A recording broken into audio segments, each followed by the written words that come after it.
Bienvenue dans ce nouvel épisode de Marqueur, le podcast 100% marketing durable, car je suis convaincue que le marketing durable, c'est le marqueur de la bonne santé des entreprises. Je m'appelle Diane Cantan et après plus de 25 ans en marketing et communication et 10 ans de RSE, j'ai décidé de partager mes convictions en réalisant des épisodes en solo ou avec des invités où j'aborde les différents sujets de marketing durable, communication responsable, numérique responsable et plus largement des enjeux liés à la RSE et au management.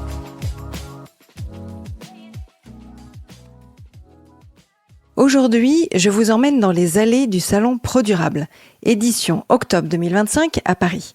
Et comme chaque année depuis bientôt 10 ans, j'apprécie toujours autant ce salon, les conférences données, les inspirations trouvées, et surtout cette énergie si particulière de ProDurable.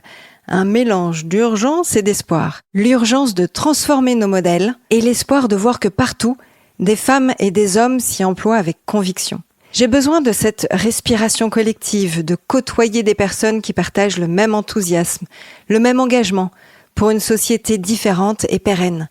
Pas seulement économiquement, mais pérenne dans le temps, intégrant notamment les défis des dérèglements climatiques. J'y suis allée la première journée, le 8 octobre, de cette 18e édition, autour du thème « Héritage, protéger, restaurer, transmettre ». Cette année, il ne s'agissait plus seulement de reporting ou de conformité, mais bien de pérennité stratégique, bien au-delà du terme RSE. Comment les entreprises se préparent à 2030 ou à 2050 avec des modèles plus sombres, plus circulaires, plus humains. De la même manière que dans mon épisode 17 où je revenais sur les conférences et ateliers suivis en 2023, je vous présente dans cet épisode celles que j'ai suivies cette année. Alors, j'ai commencé ma journée par une table ronde très inspirante, celle de l'ADEME, de Celsius Energy, Rossignol et Jostun Circular, dont le titre était « Trajectoire bas carbone vers de nouveaux modèles d'affaires ». Le message était clair, destiné aux 400 personnes présentes dans la salle. La décarbonation n'est plus une contrainte, c'est un modèle économique à part entière. On parle d'économie de la fonctionnalité, de réemploi, de relocalisation et de circularité. J'ai adoré l'introduction mêlant poésie et musique avec Brigitte Desruy et la violoncelliste Mathilde Sterna. Rien de tel pour bien débuter la journée que de se laisser emporter par des mots et de la musique. Alors les 4 intervenants ont partagé leur point de vue sur cette trajectoire bas carbone dont l'animation était gérée par Marie Danser. Tout d'abord, Sylvain Wasserman, président de l'ADEME, que vous pouvez d'ailleurs écouter dans mon épisode 28, rappelle que la réglementation et la hausse du coût des ressources fossiles accélère le passage d'une logique d'obligation à une logique d'opportunité. La transition bas carbone n'est plus un bonus, c'est un levier stratégique de transformation. Il est important que les entreprises engagées dans la décarbonation trouvent les modèles économiques qui rendent cette trajectoire viable et transforment cet effort de décarbonation en avantage concurrentiel. Il parle d'une économie française vulnérable, soumise aux énergies fossiles à 72%. Chaque année, 60 milliards d'euros sont envoyés directement aux pays du Golfe, USA ou Russie, pour le gaz et le pétrole. Il est donc urgent de repenser cette forte dépendance et d'organiser la sobriété vers des énergies plus durables. Laure Jarlot, qui est responsable RSE du groupe Rossignol, a ensuite partagé la mutation du secteur outdoor sur de nouveaux modèles économiques de la fonctionnalité, du réemploi, de la circularité. Nous redéfinissons le lien avec nos clients.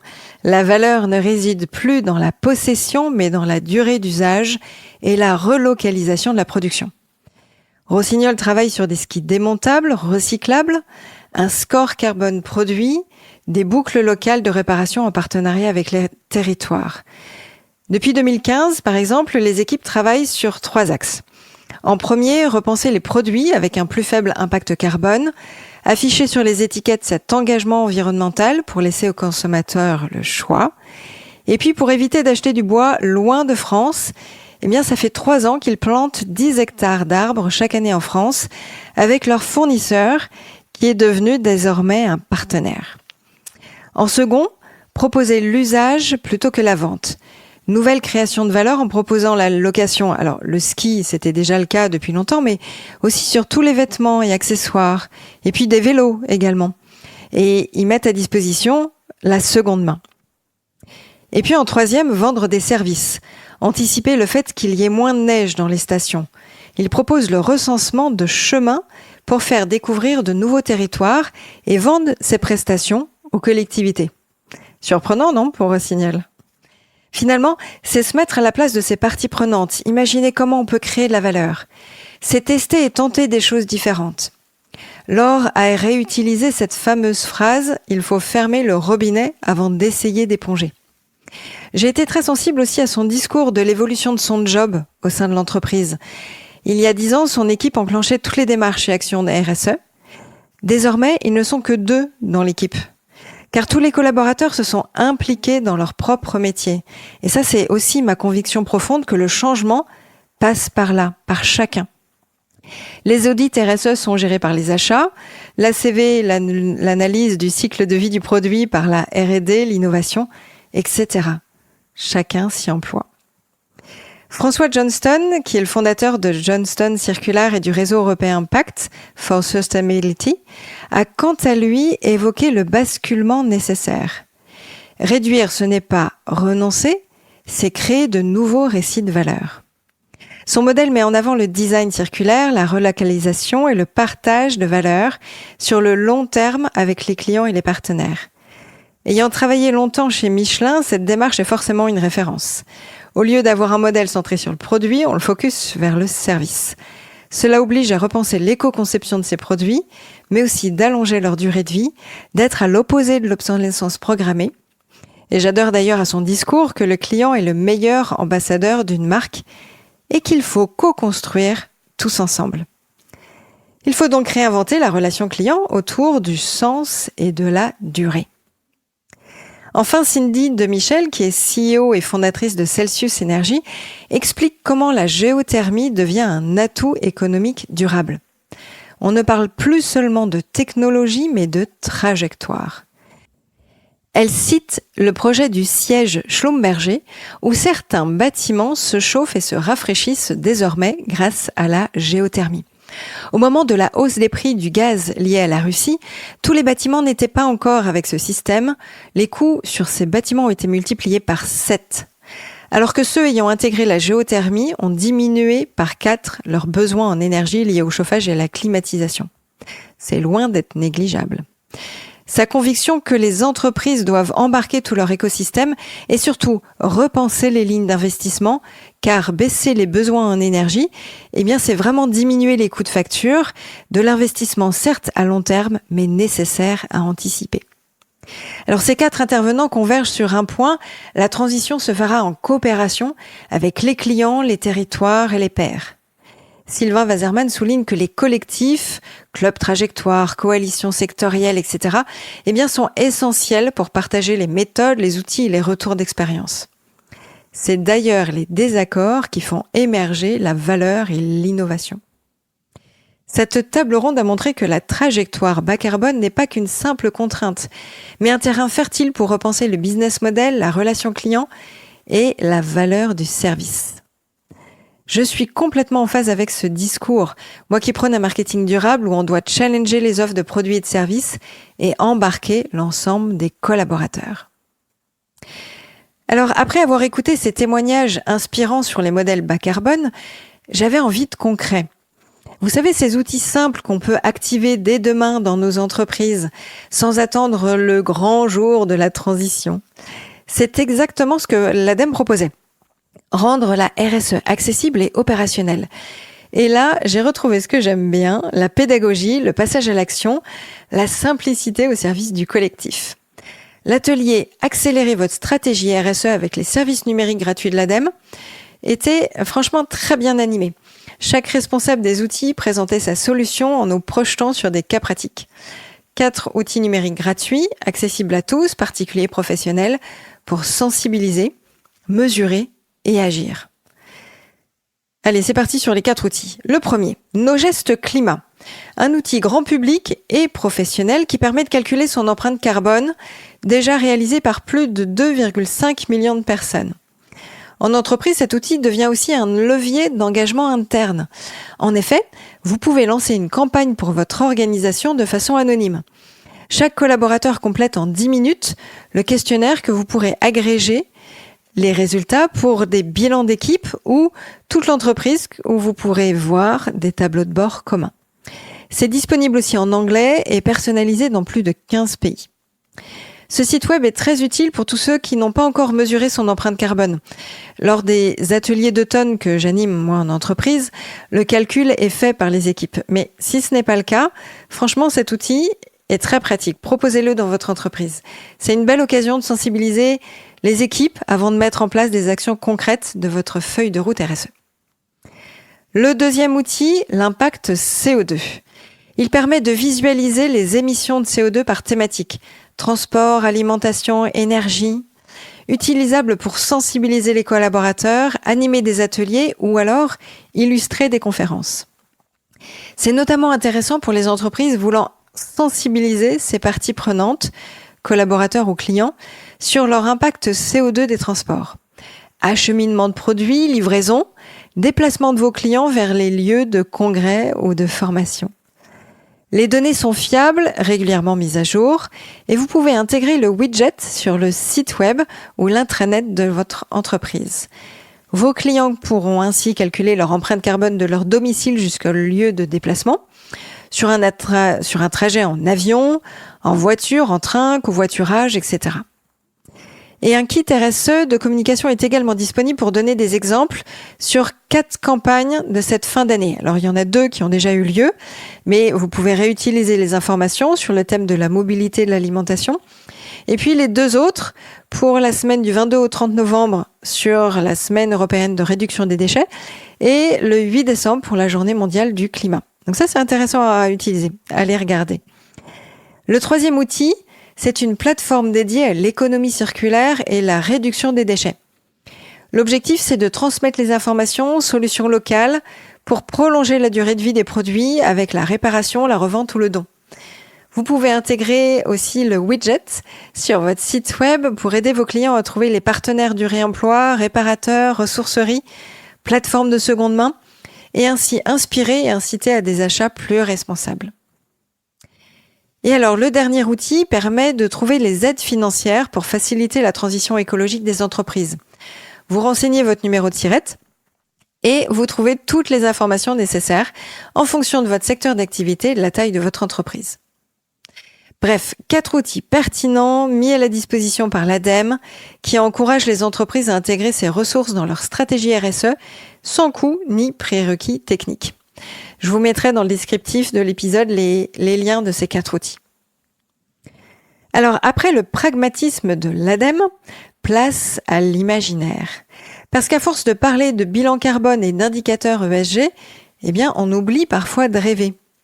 Et si rêver, c'était déjà agir? Alors, j'ai assisté ensuite à un atelier immersif signé par l'agence de communication Mieux autour du design fiction. Clairement, c'était mon coup de cœur de la journée. Et c'est pas parce que je connais le fondateur Thomas Parouti et qu'on a fait un épisode ensemble, même si je vous conseille vivement de l'écouter, c'est l'épisode numéro 20. Non, c'est parce que clairement, ce film d'à peine 6 minutes nous a plongé dans un futur plausible, en 2050, non pas pour prédire, mais pour imaginer, pour questionner et pour agir. Pour moi qui accompagne les entreprises dans la transformation, c'était une piqûre de rappel. Sans imaginaire, il n'y a pas de stratégie durable. Alors Julie Brion, qui est directrice associée de l'agence Mieux, et Elsa Pézeret, conceptrice, rédactrice, et puis Thomas aussi, eh bien, nous ont montré comment le récit, via une vidéo, ce petit film court, peut devenir un outil stratégique. Raconter 2050 pour agir différemment dès aujourd'hui, pour comprendre les conséquences de nos choix. Le futur ne se prédit pas, il se fabrique. Le design fiction, c'est pas un exercice de style, c'est une méthode de préparation collective. C'est la mise en débat aussi d'une compréhension partagée. Les intervenants ont rappelé que l'imaginaire est un levier d'action RSE et d'innovation, capable de faire évoluer la culture interne bien plus vite qu'un plan à 5 ans. Alors, quelle méthode pour relier récit, stratégie et transformation ? Tout d'abord ont été présentés le cône des futurs de Stuart Candy. Vous connaissez pas ? Alors, imaginez en 2010, ce diagramme en forme de cône représente visuellement la diversité des futurs. Possible, probable, plausible, préférable. Par exemple, quand on dit qu'un événement est possible, cela veut dire qu'il peut arriver, sans être sûr à 100% qu'il va se produire. Cet événement a donc autant de chances de se produire que de ne pas se produire. L'événement est probable quand il y a de fortes chances qu'il se produise, mais c'est qu'une question de temps.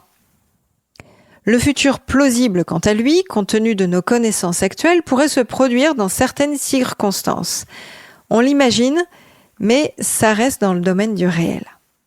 Et le futur préféré est souhaité pour un intérêt ou un motif spécifique. Par exemple, le futur préféré de l'ONU, suite aux accords de Paris de 2015, est bien d'atteindre 0 émissions nettes d'ici 2050. Maintenant que la base des futurs a été posée, pour réaliser ce film, ont été explorées des tendances et des partis pris. L'eau sous quota, l'IA décisionnelle, l'hyper-coopération, la pénurie de ressources, l'économie de fonctionnalité, etc. Ce film, que je vous recommande de regarder, est une projection dans le futur pour imaginer comment anticiper les effets de la décroissance énergétique, questionner leur chaîne de valeur à long terme, identifier les ruptures culturelles et sociales à venir. La démarche favorise la transversalité. Communication, RSE, RH, innovation travaillent ensemble sur des scénarios communs. Et cet atelier a démontré que raconter le futur, c'est déjà commencer à le transformer. Le design fiction devient un outil de gouvernance créative. Il aligne la vision, la stratégie et les émotions autour d'un cap commun. Je vous mets en lien dans le descriptif de l'épisode, le replay. Et alors, quelle ne fut pas l'agréable surprise aussi de retrouver dans les couloirs du salon la DRH d'un de mes clients préférés, passée cette année société à mission et avec qui nous travaillons avec plaisir sur la marque employeur. Nous avons assisté ensemble à la conférence suivante. Le grand retour de la RSE stratégique, qui a réuni le Crédit Agricole, Sweep, Zurich Insurance Group et Hatch en animation avec Vanessa Logeret. Après une introduction d'émotion, la RSE n'est pas qu'un acronyme, c'est une histoire de lien, de vie et d'humanité qu'a rappelé en toute poésie Céline Hervé Garnier. Alors Alexis Grisev, qui est le fondateur de Hatch et cofondateur de We Are Europe, précise que la RSE n'est pas un projet à part, c'est le projet d'entreprise. Ce n'est plus une case à cocher, mais une boussole stratégique. Certes, la CSRD a été décalée, mais la RSE quitte le registre seul du reporting pour devenir un moteur stratégique et économique au cœur de la vision et du modèle d'affaires des entreprises. Éric Campos, directeur engagement sociétal au Crédit Agricole, précise que le groupe, engagé dans la trajectoire Net Zéro 2050, repense sa performance à travers une approche plus systémique où les critères financiers et extra-financiers convergent. Ils ont réalisé une enquête client en leur demandant « Quels sont vos défis ?» Au final, leurs clients sont confrontés à 4 chocs pour lesquels il est important de les accompagner. Le choc écologique, technologique, démographique et géopolitique. D'où une diversification de leur métier, de travailler sur la sobriété. Le Crédit Agricole propose d'ailleurs depuis quelques années l'énergie verte, Crédit Agricole Transition et Énergie. Vous le saviez ? Moi pas, je l'ai découvert sur cet atelier. Alors Julien de Normandie, qui est le Chief Impact Officer chez Sweep, mais également ancien ministre, insiste sur le rôle des données ESG comme levier de transformation. La vision est aussi importante que la méthode. Il faut donner de la valeur à l'externalité, qu'elle soit positive ou négative. On ne peut piloter que ce que l'on mesure. Sweep accompagne les entreprises dans la collecte et la consolidation des données carbone pour passer du diagnostic à l'action. Et enfin, Linda Friner, Chief Sustainability Officer dans la Zurich Insurance Group, aborde la dimension internationale. Les entreprises doivent apprendre à s'adapter, à anticiper et à quantifier leurs risques. Ils intègrent la durabilité au cœur de la gestion des risques pour assurer la pérennité des entreprises et des territoires. Le risque climatique doit être intégré au même titre que le risque financier. Linda évoque aussi ce double enjeu écologique et technologique, dans un contexte d'incertitude globale, IA, cybersécurité, énergie. Et d'ailleurs, la cybersécurité qu'elle a citée est d'ailleurs un risque encore plus crucial que le climat et fait également partie des enjeux RSE étudiés par les entreprises. Tout converge sur la RSE. Et cette table ronde marque un tournant. La RSE ne doit pas être vue comme un service à part entière ou un reporting à réaliser, mais bien comme un axe stratégique qui devient le fil rouge de la transformation des organisations.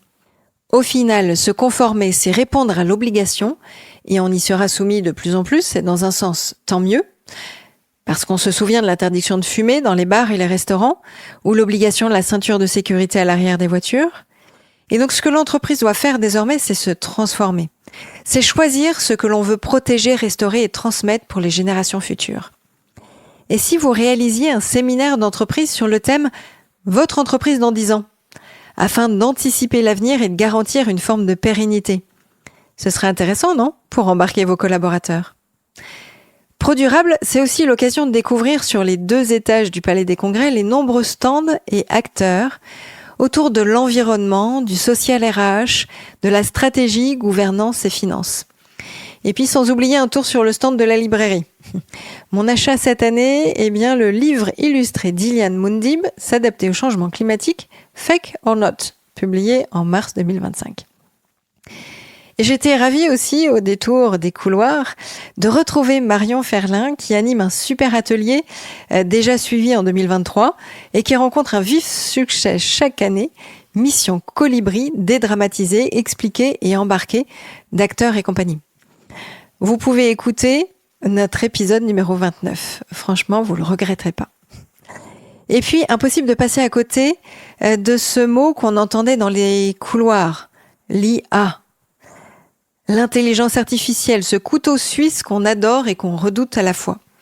Moi qui milite pour un numérique plus sobre, j'étais à la fois curieuse et vigilante. Je voulais comprendre, l'IA peut-elle vraiment être au service du vivant ? Ou alors risque-t-on de créer un monstre énergétique au nom de l'efficacité ? J'étais curieuse de voir la façon dont on allait aborder le sujet. 2 des ateliers m'ont permis d'y voir plus clair. Comment l'IA révolutionne la RSE ? Solutions concrètes, défis sociétaux et cas clients. Alors ça, c'était 2 intervenants du cabinet Altopy qui ont montré comment l'IA permet déjà d'optimiser les consommations d'énergie, d'améliorer la sécurité au travail et même de favoriser la diversité et l'inclusion. Selon eux, l'IA devient un outil de sobriété s'il est utilisé pour comprendre et réduire l'impact. Voici les utilisations citées sur des actions climat déjà fonctionnelles. Pilotage énergétique intelligent. Ajustement automatique selon la météo, les besoins en chauffage climatisation, la disponibilité d'énergie renouvelable. Gestion de l'eau. Capteurs connectés, anticipation des besoins, détection des fuites, meilleure qualité et usage raisonné. Agriculture, IA prédictive pour limiter les intrants, éviter les pesticides ou les diminuer et préserver les sols. Sur la mobilité durable, optimisation des tournées logistiques, les livraisons, réduction du CO2 transport. Sur l'économie circulaire, tri intelligent, amélioration du recyclage, suivi des flux de déchets. Quand on parle de l'IA sur le plan social, voici les actions qu'ils ont citées et les exemples. Sécurité au travail, détection automatique des risques et des incidents via l'analyse vidéo. Sur le port des EPI, par exemple, les équipements de protection individuelle, ou identification de zones à risque. Planification RH intelligente, IA prédictive pour diminuer le stress, répartir la charge de travail, améliorer la qualité de vie en analysant les agendas des équipes. Accessibilité, développement de solutions d'autonomie pour les personnes en situation de handicap, langue des signes, reconnaissance vocale, outils d'aide à la mobilité. Diversité et inclusion, réduction des biais de recrutement grâce à des modèles entraînés sur des données équilibrées. Alors quand on voit cette liste, on imagine que l'IA est fantastique et qu'elle peut changer le monde. Cependant, ils ont évidemment alerté sur les dérives de l'IA, les biais algorithmiques, la surconsommation énergétique, la nécessité d'imposer des cadres éthiques. En effet, il risque des biais algorithmique et de discrimination si les données d'entraînement sont incomplètes. Et puis on a besoin de cadres, de gouvernance éthique, transparence, explicabilité, audit des modèles, respecter les réglementations RGPD et l'AI Act en Europe. Et puis l'importance du design éthique de la conception. Évaluer l'impact environnemental, social et sociétal avant son déploiement. L'IA peut devenir un outil au bénéfice des actions RSE, certes, comme ils l'ont cité, à condition d'être utilisé avec sobriété et transparence. Dommage sur cet atelier, l'impact environnemental a été trop peu abordé selon moi. L'étude du Shift Projet de cet été a seulement été citée, mais sans reprendre tous les éléments fondamentaux. Et alors, ma dernière table ronde de la journée s'intitulait « Utiliser l'IA pour piloter sa stratégie climat et ESG, opportunités ou limites éthiques ?» où il y avait Data for Good, Carbone 4, WeCount et le ministère de la Transition écologique. Tous ont soulevé le même paradoxe. L'IA aide à mesurer notre impact, mais elle en génère un. L'enjeu est donc d'analyser comment l'intelligence artificielle peut aider les entreprises à piloter leur stratégie climat et ESG, tout en évaluant ses coûts, ses limites et ses paradoxes éthiques. L'IA peut être un outil puissant de pilotage RSE, mais son empreinte n'est pas négligeable. Comme dans l'atelier précédent, les intervenants disent que l'IA permet aujourd'hui de collecter automatiquement les données ESG, de structurer les plans climat et de rédiger des rapports RSE, via des traitements automatiques du langage et l'IA générative. Cependant, une requête ChatGPT émet entre 1,5 et 6 fois plus de CO2 qu'une recherche Google. C'est donc un paradoxe énergétique fort. Les IA qui aident à mesurer les émissions sont elles-mêmes fortement consommatrices d'énergie et de ressources. Il y a aussi quelques cas d'usage concrets qui ont été cités. Pour Data for Good, des projets open source, en mesurant, réduisant les émissions, l'analyse sémantique des réseaux sociaux, la traduction simplifiée du rapport GIEC, à l'aide de la compréhension des enjeux climatiques. Pour Carbone 4, des outils de simulation pour évaluer les scénarios de transition, les effets rebonds. Pour WeCount, le développement de modules IA intégrés avec des logiciels ESG sur la collecte, la consolidation, du reporting automatisé.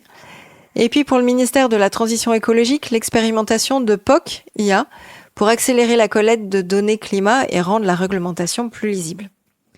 Et puis des questions éthiques aussi ont été soulevées. Peut-on réellement dépendre de modèles IA énergivores pour piloter la sobriété ? Qui encadre la qualité des données et la fiabilité des modèles ? Quel cadre juridique et environnemental pour l'IA est appliqué à la RSE ? Les intervenants ont évoqué la charte de l'usage responsable de l'IA et la nécessité de mettre en place un bilan carbone de l'IA, en cours avec les acteurs publics pour homogénéiser les méthodes et les unités de mesure, pas encore le cas aujourd'hui. Donc leur recommandation, c'est de créer une IA frugale, privilégier des modèles spécialisés, locaux, sobres, pour faire plus avec moins de ressources matérielles et énergétiques. Une étude d'ailleurs du MIT précise que 95% des POC lancés sur l'IA ne sont pas fonctionnels. Beaucoup d'énergie pour rien. Former et impliquer les utilisateurs finaux pour qu'ils comprennent les limites et le sens de l'outil. Évaluer systématiquement le coût environnemental et social de chaque projet IA avant déploiement. Favoriser le cas d'usage réellement utile, énergie, transport, biodiversité, gestion de l'eau, plutôt que des applications gadgets. Et l'IA n'est pas une fin, c'est un moyen au service du vivant.